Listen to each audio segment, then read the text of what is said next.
Greetings, Florida Panthers fans. Welcome back to the fifth Line Florida Panthers show from the Five Reasons Sports Network. I'm David Eversole, joined as always, by Alex Baumgardner. We got a special guest here in the middle, Armando Velez. You'll know him from Locked On Panthers. So great to have him on. We have a lot to talk about, but a really solid week for the Cats. Before we jump into it, want to mention one of our great sponsors here at the Five Reasons Network, Biscayne Bay Brew. Have a new place in downtown Miami. Make sure you check that out. You can find them at biscaynebaybrewing.com/beer finder for locations in your area. What's going on, guys? Thanks for hopping on today. Thank you, David, for having me. And thank you, Alex, as well. No, really happy to have you here. Yeah, got a little crossover going tonight. So, big story, I think, from the last few games has been the emergence of Sergei Bobrovsky in net. Looks like he's kind of taken back that number one goalie spot. So, Alex, let's start with you real quick. What have you seen from Bob, particularly in the last couple of games, that's kind of stood out to you? And then we're going to jump to Armando. I know he's got some notes as well from the last few games. So, what are you seeing from Bob that's kind of taken him to that next level these last few games? Before Bob went on this hot streak, my biggest concern for him was he was letting in a couple really weak, easy goals at the beginning of the game, and then he started to heat up. Now he's making those big saves right away, and the only times he's really conceding early in the game is when the Panthers take stupid penalties, which they've been doing a lot recently. And like in the Carolina series, most of their goals came either shorthanded or on the power play for the Hurricanes. So I think Bob has really kind of got back into like mentally the place he wants to be. And now he's making huge saves down the stretch. And that's really what's making him look like that two-time Vezina goalie. Yeah, definitely agree with him. Armando, what's your take on Bob's performances, especially over the last couple of games? It all started with Drieger starting 4 of 6, having a stretch of starting 4 of 6 before February 25th. I wrote it down. This February 25th. The night before February 25th, the Cats got shut out on a Chris Drieger versus Anton Khudobin start. And then in the February 25th game, the second night of a back-to-back, the Cats go 53 minutes without scoring. So they go almost 6 periods without scoring a single goal. And it was just also unlike the Florida Panthers. And even when Bob was winning games early in the season, he was giving up a lot of goals in those wins. So that was the concern going back to last season as well. But funny enough, the luck of the Florida Panthers and before this stretch run of Sergei Bobrovsky was a board malfunction in that game. If you guys remember that game, there was a board malfunction in the beginning of the third period that lasted a 9-minute delay. And it was funny enough after an icing call on the Cats. So they were able to rest their players and just create that momentum. And in Sergei Bobrovsky's last 7 games, he has a .921 save percentage. That's in good company during that run. And in the last 5 games, even when he's given up the 4 goals, so there's a running joke on Panthers Twitter of 4-goal-ski. And even when he gave up those 4 goals, the Cats were still able to pick up wins, and he's won 5 straight. So, it's definitely good to see him kind of take that confidence back. He's really attacking the puck. He's high up in the crease. Seems like he's seeing the puck a little bit better, too, not getting so caught up in a lot of the traffic in front of the net and just playing with a lot of confidence. And, Alex, what about the guys in the blue line, Yandel and Ekblad and Uyghur? You think that defensively they've been a little bit more sound as well in that end of the ice, which in turn is helping Bobrovsky? We know they've been really good on the offensive end, but I think they've been a little bit more solid on the blue line as well. I really like that top line with Ekblad and Uyghur. I think Mackenzie Uyghur's really come into his own this year. Everyone's talking about Aaron Ekblad, how he should be in the Norris conversation. I agree. I know the mainstream media that's covering the NHL is not really talking about him because Florida's a small market. He should be in that conversation. I think he will be as the season goes on, but Mackenzie Uyghur has really come into his own. He still has his shaky moments every now and then. I mean, like every once in a while, take a couple dumb penalties, but he looks a lot better this year than he did last year. And he really looks like he can complement Ekblad. That's a really good top pair. I was kind of worried going into the season, would Uyghur be able to handle those top minutes? He's killing penalties. He's playing power play, second unit sometimes, but mostly killing penalties with Ekblad. He looks really good. I keep saying it. Gustav Forsling looks amazing. That was a great pickup, probably my favorite pickup in the offseason, and that's with Duclair and Verhaeghe and Hornqvist. I think Hornqvist and Forsling are my favorite pickups so far. He's playing more minutes than Yandel most nights. Yandel's there mostly for the power play, just got his 1,000th career game. Shout out Keith Yandel for that. But I really like the way that the entire defense of the unit's playing. Like Radko Gudas looks really good. They're interchanging Strawman and Nudavara every once in a while, but I still think Nudavara can jump in when he has to. They'll use Connaughton sometimes. I think the defense is really helping Bob. They're making a lot of smart plays. They're giving up less goals last season while still scoring the same amount of goals they did last season. So it's looking pretty good. Yeah, and I think also the blue line is contributing to the offense as well, just getting the puck out of the boards, digging it out, and starting to get into the offensive zone through the neutral zone with speed. And you mentioned Duclair. I want to talk to you, Armando, about Duclair. Now that he's on that top line, I know he's not really getting a lot of goals, but he had 3 helpers in the last game, primary assists. What have you seen from him as far as his emergence onto that top line now that he's returned, and how he's meshing well with Barkov in particular? Once that line change was made in the beginning of the second period, you got to wonder one of two things. Did Coach Q want to see Anthony Duclair get into a rhythm, or was it all game planning to try to fool the Chicago Blackhawks? So you got to wonder one of two things.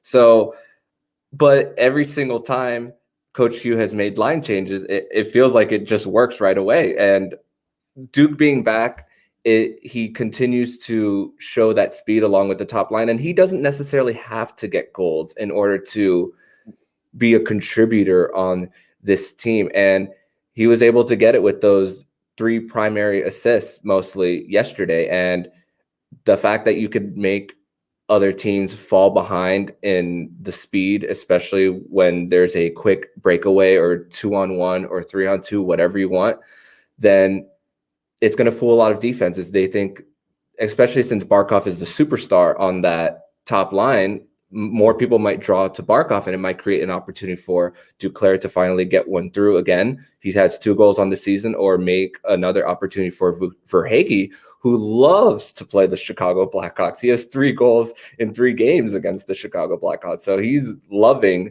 this matchup as well, and he's loving having his line mate back. Yeah, no, I agree. And I think that Quenneville is really making all the right moves. Another guy I want to talk about is Frank Vetrano. He's kind of worked his way up from that third line type of guy, sort of more of a grinder, hitting, kind of that sort of thing. But now he's really contributing on the offensive end. Alex, I know we've been talking about Vetrano for a couple of weeks here, but in particular these last few games, he's really even taken another step. So what do you think is going to be his long-term fit? Where do you think he fits into the play? Do you think he can stay up on these top lines? First of all, a big happy birthday to Frank the Tank. I believe it's his birthday today.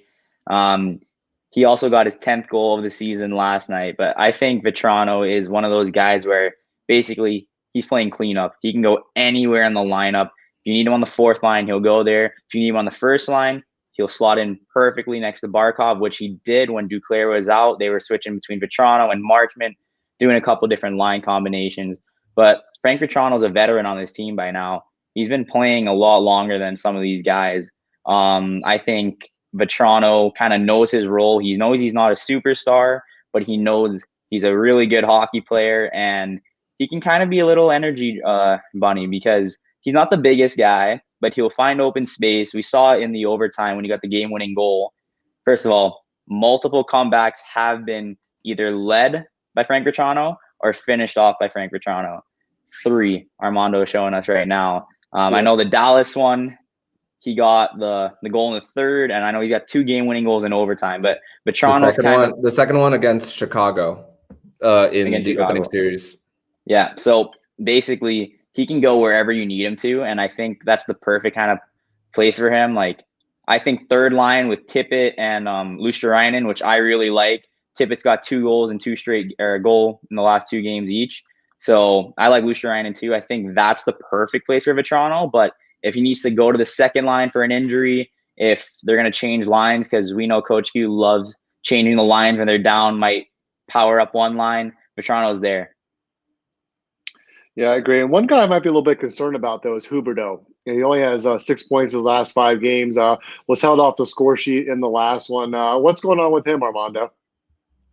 Honestly, that's still averaging a point a game, and you love to see that from Jonathan Huberdeau. So he's just letting his other line mates score. Like Patrick Hornquist, he went on a little bit of a drought when it came to goal in the goal department, but then he found a way to find another goal. And there was I believe there was a goal that was originally seen as a Hornquist goal, but it was given to Huberdeau because he was like striking it once or twice.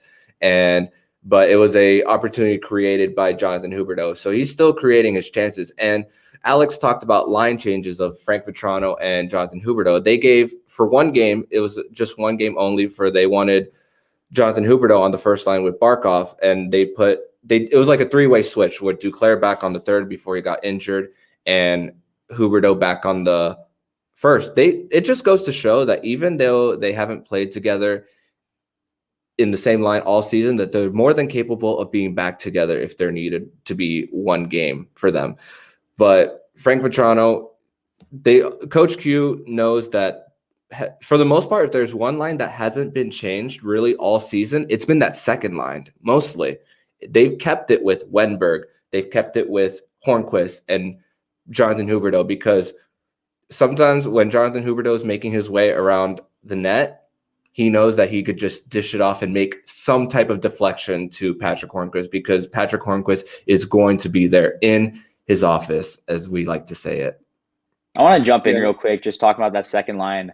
If the Panthers do go for someone at the deadline, whether that's a forward, and they're trying to get like a little bit of a more depth on the wing, which I think they might, considering some of these teams haven't really been doing what they should be, Buffalo.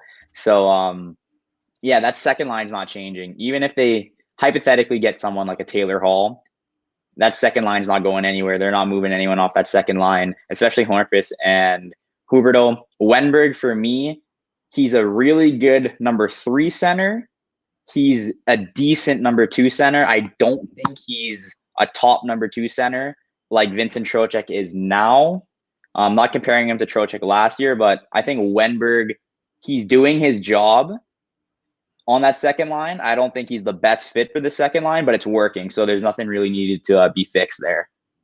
I'm with you there fully. And Wenberg has been mostly a player that has been mostly used for the PK for the Florida Panthers team. And it's funny, Wenberg almost got one last night, but Bjorkvist of Chicago had a beautiful stick save in the first period where he just dove and it was just Alex Wenberg and Bjorkvist's sticks, because Kevin Lankinen was just way out of the crease, and Alex Wenberg almost got one. And there was a point early in the season where Alex Wenberg's shooting percentage was a little skewed when he was going on his little run of goals, especially on that one beautiful setup, if you remember, in the Carolina series, in the first one, where Jonathan Huberdeau just has a beautiful counterclockwise wraparound pass to Wenberg. He was having his run.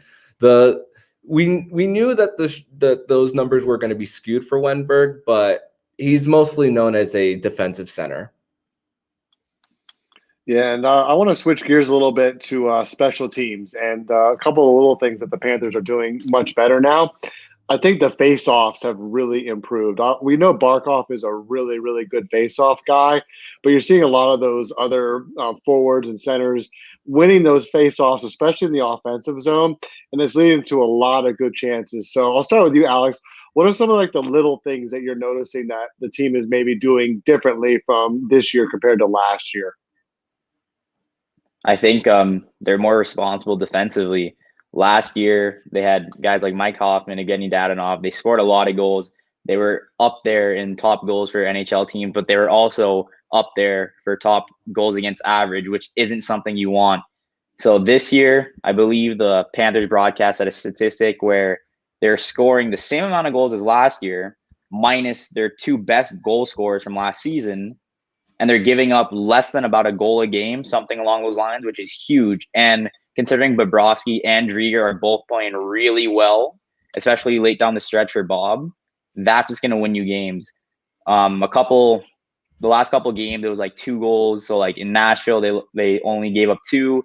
Against Columbus, they only gave up 2. Last night against Chicago, they scored a late one. So that was 2. That's a lot better than a little bit earlier in the season when they were giving up 4 every night, 3 every night. It just goes to show that even as the season progresses, not even looking at last season, the team is coming a little bit more defensively sound while keeping the offense at a high. And I think that's crucial for the success for this team. Yeah, I agree. And I think they're more physical this year too, as well. They're, Goodis on the defensive line. I mean, he's like an old school defenseman. Like he'll drop the gloves. The Panthers are scrappy. They're tough, but they're skilled as well. So you're seeing a little bit more of that balance, I think, on both sides of the ice. They're not making so many mental mistakes. I think Yandel's been much sharper. I think he's a little bit more cautious in terms of like pinching down the boards and stuff like that. He's got a great wrist shot from the point, and he's really good in the power play. But I think he would a lot of times kind of put himself in no man's land there, try to push it offensively. And like you touched on earlier, they're much more sound in their defensive assignments and responsibilities. So, Armando, what are some of those other little things, intangibles and such that you're seeing from the team so far? I think if I have to point to one specific one, I think of someone like Eetu Luostarinen, who leads the team in penalties drawn, and he's giving them an opportunity to continue to get on the man advantage, and also the ability when they commit penalties early, like they did yesterday against Chicago. There was a time when they cleaned up in the penalty department where they weren't giving Chicago opportunities more to go up on the man advantage. And early on in yesterday's game as well, the shots on goal were favoring the Chicago Blackhawks. Why? Because the Florida Panthers kept going on the man advantage, and a team like Chicago is third, I believe, last time I checked, in the league in the power play department. And look what happens when you don't give them that man advantage in the first place. And that's when the run for the Cats really started in like a game like yesterday. It's all about discipline, and Coach Q has really implemented discipline in this team. Yeah, and they're not giving up shorthanded goals. They've only allowed 2 shorthanded goals so far this year. I know that was a big problem for them last year. And you were right, Chicago is third in the league in power play at 29.5%. So it's good to see that the penalty kill unit is holding their own. And you'd like to see them clean up. They're about middle of the pack in terms of drawing minor penalties. So I think it's more situational versus the volume. Like if you take it at a bad time, or if you draw consecutive penalties and maybe go 2 men down, things like that are really momentum killers. Yeah, exactly. So a lot of those situational penalties, I think, are getting cleaned up as well.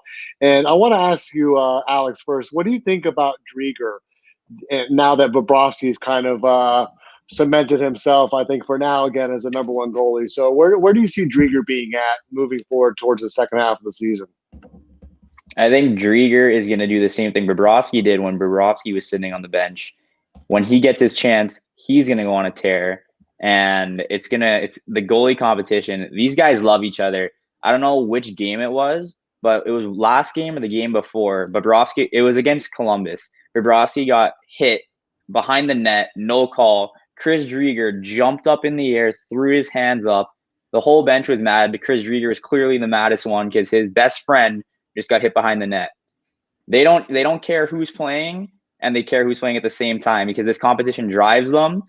When Drieger gets his chance, whether it's next game or the game after, because Bob's been running, I think, 3 in a row, he's going to come in, he's going to play some of his best hockey, in my opinion, and it's going to be really helpful down the stretch when you have 2 really good goalies. Last year, Dallas went to the Stanley Cup Finals. Dallas isn't the greatest team in terms of superstars. Yeah, they have Sagan, they had Radulov, they had Ben, but that 2 goalie system with Dobby and Ben Bishop really worked. And for the Panthers, if they can both remain healthy, because they're not trading Drieger, it won't happen at the deadline. I don't see it happening at all. They're going to buy at the deadline. They're not going to sell. So come playoff time, because the Panthers should make the playoffs the way they're playing in a series against Carolina, which I think is going to happen, you're probably going to have to run 2 goalies because it's going to be a quick turnaround. And goaltending situation, my buddy Nathan Shield, he's a goalie. He watched a lot of Panthers hockey. He said Carolina's goaltending situation isn't as good as Florida's. Come playoff time, he trusts our goalies more than them. I do too. in the playoffs or even late in the season, I think you need to have a 1A, 1B, and that's exactly what's going to happen. Yeah, and this scheduling, obviously, with the shortened season and such, you're getting a lot of teams back to back. So these guys are getting really familiar with the opponents, and you're starting to see some tension with these rivalry games. You're playing the same team, 3 or 4 times within a couple of weeks. You're seeing sort of that playoff intensity in some of these regular season games, which I like. And to take a quick look ahead at the schedule coming up, the Panthers, again, have Chicago tomorrow. Then they're going to have Nashville Thursday and Saturday for back-to-back. And then on Sunday, the 21st with Tampa. So, Armando, what are you looking for this week with the Panthers? Some pretty solid matchups this week. Of course, before we can get to Nashville, then one more game against Chicago, because a win there, it's not only winning within the division, but it's creating more of that separation towards the bottom 5, really, in this Central Division. And well, right now, I would say that at this point in the Panthers season, they're just fighting for either 1, 2, or 3 at this point. I don't think they're going to it would take an epic collapse to go at least to 4. So right now, at this point of the season, through the halfway point, we're halfway through now. They're fighting for positioning, and they got Nashville on the schedule, a team that they've beaten 3 out of 4, and they've gotten a 7 out of a possible 8 against Nashville. You got a 6 of possible 6 against Chicago, so finishing them off. And then there's that showdown against the cross-state rival Tampa Bay Lightning. You wanna be the best, you got to beat the best. And so far, 2 out of 3 against Tampa Bay, and one of those wins was the first road game against Tampa Bay too. And one of the games that got Sergei Bobrovsky not benched, but like Chris Driedger starting in his place. The 4 out of 6 run that Driedger had started with the 6-goal game that he led up against the Tampa Bay Lightning at home. And it was, funny enough, a reverse retro night. And thankfully this team got their first win in reverse retros as of yesterday. Yeah, and I like that they're winning the games they're supposed to win. I know Nashville's not a really good team. They're towards the bottom of the division. So last year, the Panthers are kind of playing down to the competition. I think this year, if they're seeing, you hate to say inferior opponent, but teams that they should beat, they're coming out with some better early energy, better discipline and intensity, and they're getting ahead in these games that they're supposed to win. So I'm really encouraged by that, and I like the fact that they're not really falling off a cliff with long losing streaks, which has really been important, because the Panthers last year were very up and down. They'd win 2 or 3 games in a row, then they would lose like 5 or 6 in a row. I don't see them falling off the cliff this year like they did last year. I think this team has a much higher floor with at least the same high ceiling, if not even more. Now that you're getting Vezina Trophy Bob, you're getting Barkov at a high level, you're getting Ekblad finally living up to that draft status, the emergence of guys like Uyghur, the additions of Verhaeghe and Duclair. I think this is a much better team than last year. And I think Quenneville is making all the right moves. Soto, the GM, is putting the right people in place. So I think really the Panthers are set up well, especially with the division alignment and seeing some of these teams a lot. They're going to be positioned well towards the end of the season. So I want to finally wrap things up here with just a couple of notes. I know, Armando, you had some notes in the last week. Anything else you want to touch on real quick as far as concerns or things that are on your mind for the Panthers fans out there? The Cats have good problems right now. We saw Ryan Lomberg get his first goal of the season against Columbus that started that comeback. And then Anthony Duclair came back, and you're thinking to yourself, okay, who is he going to replace? Because Owen Tippett had 2 games in a row of scoring. So hard to justify taking him out of the lineup. And it sucks that Ryan Lomberg was the odd man out in that situation, but it just goes to show that the problems that the Panthers have right now are good problems to have. And when Bob went on that, before Bob started this current run that he's on, the good problem was having a reliable goalie in Chris Driedger. And Alex said it as well. if you're really confident about not trading Chris Driedger, if you're really confident that you could win the Stanley Cup this year, and Coach Q's confident about it, the players are confident about it, Bill Zito is confident about it, then you're not going to trade Chris Driedger, even though his contract is expiring, unless they somehow from now until April 12th go on a downward spiral, which I do not honestly anticipate. Then you have to keep him for that stretch run. And the Panthers might have to let him walk in free agency with the goalie pipeline that they currently have, but we're the right now the Florida Panthers are focused on winning this year. Yeah, they're definitely in a win now mode. Alex, what do you think the Panthers can improve on to move up in the standings here in the next couple of weeks? As the deadline approaches and we see who comes available across the NHL, I'll pick up the phone, make a couple calls, check on teams that are probably going to sell for low, maybe a first, maybe a second. I still am not the biggest fan defensively. I think we could make a couple changes, maybe get Stralman out of there. I don't think Stralman's the best choice. He does what he has to do sometimes, but if a top four defenseman comes up for cheap and like maybe a little bit of a veteran and he's expiring or 1 or 2 years left and a team really wants to ship him out, I wouldn't mind giving up a second or maybe even a first, considering we expect the Panthers to go on a run. There's going to be guys that are available, like check out Nick Foligno maybe from Columbus, or Taylor Hall on a retained contract. You might be able to get something there. Just check at the deadline.